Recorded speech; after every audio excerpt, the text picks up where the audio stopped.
And of course, we cannot talk about the active biochemistry of cannabis without talking about the entourage effect. Now, these famous words were spoken by Greek philosopher Aristotle. So the whole is greater than the sum of its parts.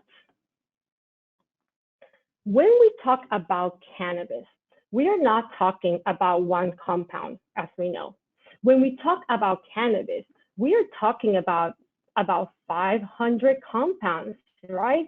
Yes, we have all this biochemistry working collectively, right? They're all working in unison and affecting the way that we feel.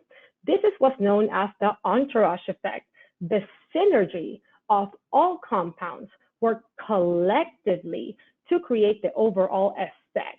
There is not one compound, one organic compound that you can isolate from this plant to get those effects. It is the work, the synergy of all of these compounds, how they modulate all one another that dictates how we're going to feel, right? How dictates the totality of effects when we use this plant.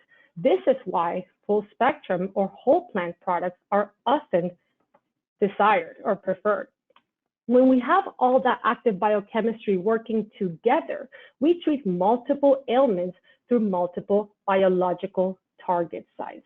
So, oftentimes we see people who are looking for that THC percentage, looking for that, quote unquote potency. But what I like to tell people is, hey, this is not what we're looking for. What we're looking for is the potential of effects when all of those compounds work collectively. How is this strain going to make me feel? Or how is this cannabis product going to make me feel when all of the compounds that are found within it work collectively, right?